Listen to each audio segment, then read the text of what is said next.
and those chickens are still going to be neonatal birds. They're still going to be birds. Not the bird kind, because the Bible doesn't describe what a kind is. As a matter of fact, it says there's all sorts of birds, and it doesn't describe what a sort is either. But we have the idea that we have all kinds of birds.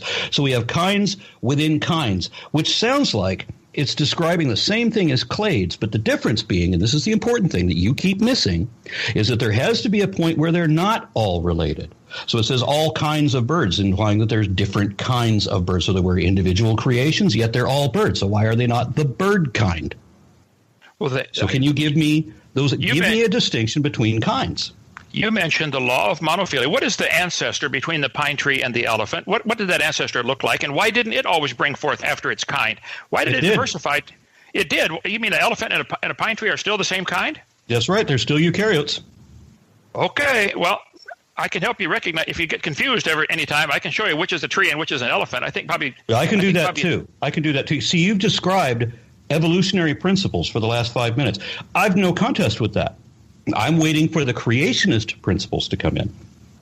I think I've told you several times. The Bible says if they can bring forth, they are the same kind. Unless they've now speciated. Would you? And you accept that? I've seen in some of your other videos. You accept that speciation happens, so they can no longer bring forth. Speciation happens, but it's within very strict limits. There are 200 what are the species. limits?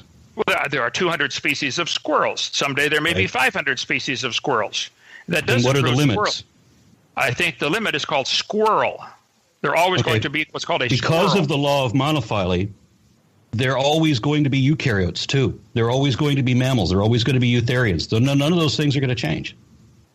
So you still belong to every clade your evolutionary ancestors did. There was no point where you stopped being what they were. You can't throw out of your ancestry. So I am still a pine tree. Did I say or imply in any way that you were descended from a pine tree? You said I'm still a eukaryote, and so are the pine trees. Are you telling me that you are not a eukaryote? Are you a pine tree? Did I tell you that all eukaryotes are pine trees? Yes, so are you a pine tree? I told you. Can somebody back up the tape? When did I tell Kent Hovind that all eukaryotes are pine trees? No, I didn't. You said no. What he said for clarification, what he said was that all pine trees are eukaryotic. They're all eukaryotes, but not all eukaryotes are pine trees, correct? Okay, I understand. Okay. But your ancestors... So at no point in your evolutionary history did a eukaryote give birth to a non-eukaryote. So, and the same thing applies throughout. So all the hundreds of times that in the last 20 years you kept saying a dog never produces a non-dog. I'm sorry, that's always been wrong. That's always been a straw man. That has never been a correct criticism of evolution. That has been a description of an evolutionary law which you have failed to understand these decades. No, I think I completely understand it. Dogs always just demonstrated other again. All right, let him get it out. I will say it again. You haven't understood it in 20 years, but dogs do always produce dogs. Do you know of an exception to that? Because of the evolutionary law of monophyly, that is true. And dogs remain conoidean carnivores. They never became a non-carnivore when they produced the first dogs. Still a carnivore. Still a member of every one of its parental clades. Same thing with cats. Phyloidean carnivores are still carnivores. Dogs, cats, both carnivores. Okay, let me ask you a question. Are pine trees carnivores? Because carnivora is limited to a subset of mammals and trees are not even animals, no. But you think elephants and pine trees and dogs are related? Are still eukaryotes, yes. So, but at some point they became carnivores. Something happened. Yes, that's correct. And I've got a series of videos explaining the evolutionary stages of that, if anybody listening to this cares. It's called The Systematic Classification of Life, where I go through some of the major clades. We're up to episode 24, and we've just now gotten to mammals. So there's another dozen or so videos in that series at least to come. That ought to be exciting. Okay. So pine trees and elephants and dogs are related. At some point, the ancestor of whatever that ancestor looked like, diversified, and obviously elephants and dogs and pine trees look different today and behave differently and are now in certainly different species. I would assume different families and, maybe families, kingdoms. Well, they're different kingdoms, plant and animal kingdom, aren't they? The families and kingdoms really don't matter. Those are Linnaean constructs, and they're not really applicable. So the only thing that has a hard definition, the only thing that has a hard definition is, or the thing with the hardest definition is species.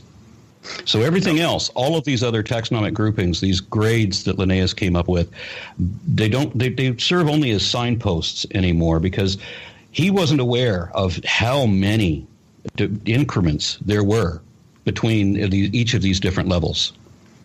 So Carolus Linnaeus was not aware that a pine tree was different than an elephant? Let's try this. Obviously, you're trying to misrepresent this as much as you can, because I never said anything like that. However, you did mention the 5-year-old could tell them apart. Now, what were the examples that you gave? A dog, an elephant, and a pine tree? Do you think a 5-year-old could tell the difference between those? Yeah, I think a 5-year-old doing the old Sesame Street game of one of these things is not like the other could probably pretty easily depict that the pine tree is the odd one out. Would you agree with that?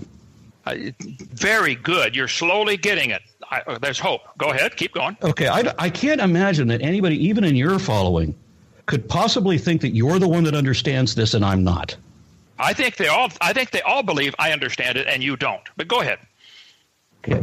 Using the same description, you can find other things that are closer and eliminate the dog from the elephant by finding things that are closer to those, using that same simple principle. Once you realize derives synapomorphies, which things matter, which things don't. You can't decide that a certain type of parrot isn't a parrot because it's green, for example. You can't make up arbitrary rules like that. If you want to categorize any collective, you have to find the traits that are already contained within every member universally accepted in that set before you can decide whether some new addition belongs there or not. Do you understand that? Well, let's say we're going to accept the traits of an animal to be something. Okay, so you didn't answer that question. Well, you've asked me about 14 questions here and left that one question. You didn't answer that one question. Well, let's go back to the original. You've got another question instead of the answer. Well, that's all right. It doesn't matter. Go ahead. You change the subject however you want. Go back and listen to this tape, Aron. You changed the subject repeatedly. I'm still on the same subject, and you're trying to derail. But go ahead. Change it. Whatever subject. How about we do this? Because a lot of crosstalk. Aron, ask your question again, very directly, very succinctly, and then we'll have Kent directly answer that single solitary question, not going back to anything that's been previously discussed. Up to date. Just what question did you just ask that you want him to have a direct answer to? Well, I didn't get to answer the very first one yet about what is a species or what is a biblical kind. I'm trying to answer that. Start there, because that is the same. That topic has not changed. Yeah. It's the same thing I've been talking about since the beginning. He thinks it's multiple subjects. It's not. It's just that he has no clue what he's talking about. So please, let's get back to the one and only subject we've been discussing so far.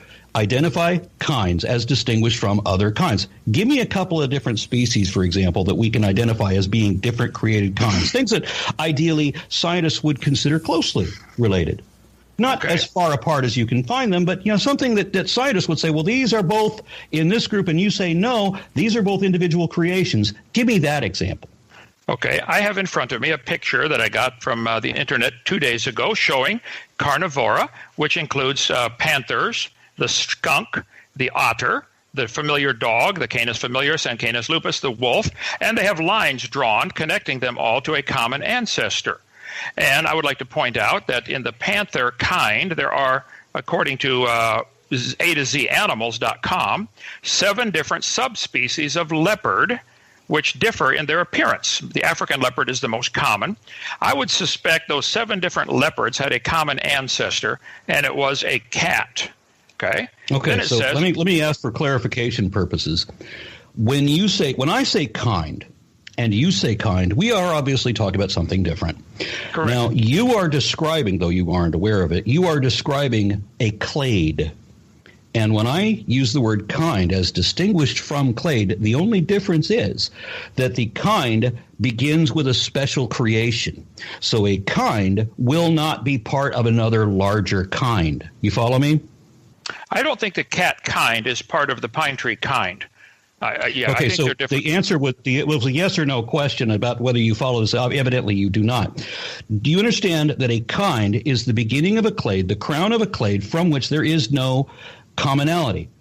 So that these two, if you wanted to start with squirrel, if you want to call it a kind, then God created 2 squirrels, and then he separately created chipmunks and everything that is squirrel-like within that division of rodents, and then the parent category of rodents. Yeah, I said I've never studied to see if a chipmunk and a squirrel could have a common ancestor. What is their chromosome number? Is it possible they had a common ancestor? That's maybe. what the phylogeny challenge is. It's to establish what a kind is, and a kind is not a clade. So if you're talking about parental groups from which that include all of their descendants, and that's what you're describing, then you're describing clades, not kinds. The difference between a clade and a kind is that the kind is a clade that begins with a special creation. So give me an example of two different kinds, two different special creations where those clades began with those special creations, but which science would consider closely related or within a parental clade. Would you agree that the 7 different leopards of the world probably had a common ancestor and it was a leopard? No.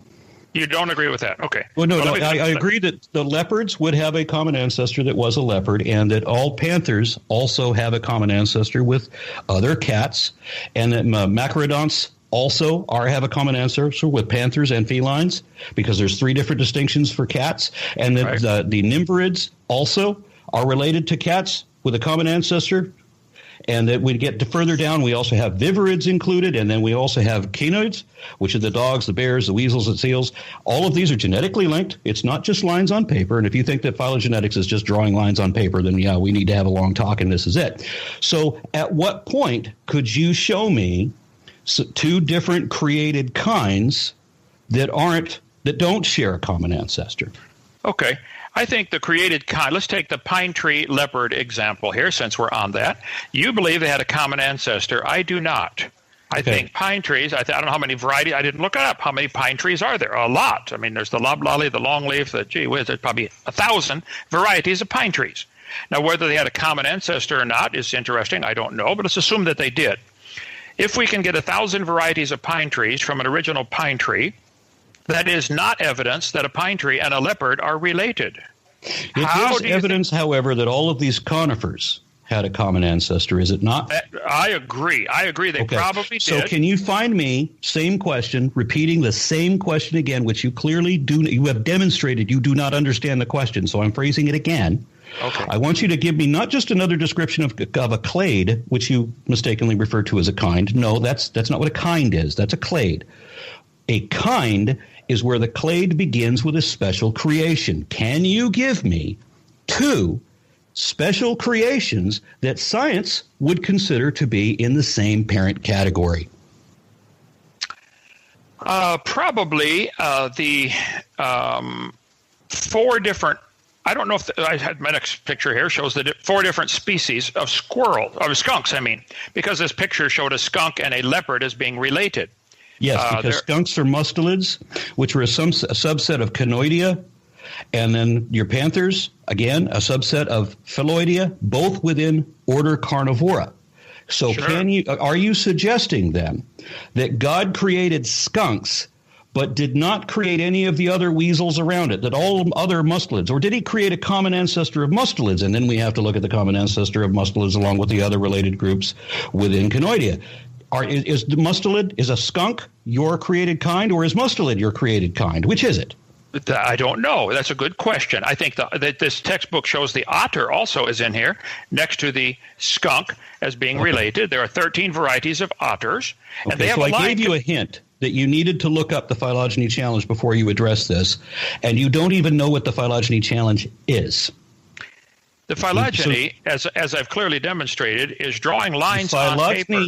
Challenge. Yeah, Kent, let's try to clarify. He's not talking just about phylogeny. He's asking you, do you know what his phylogeny challenge is, which is something he has issued, and I believe, correct me if I'm wrong, dealing with the original kinds for what would be the beginning of a clade for the creationist point of view along those lines?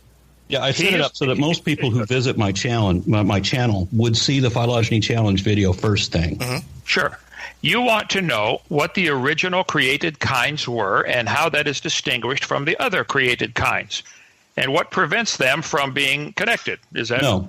The second part of the question is irrelevant. Okay. Yeah, if you can show me created kinds, then it wouldn't matter how that clade diversifies after that, or the number of subset clades within that, because you can have new clades erupt within those old clades, and they're still going to belong to the parent clade that they always were. And the same goes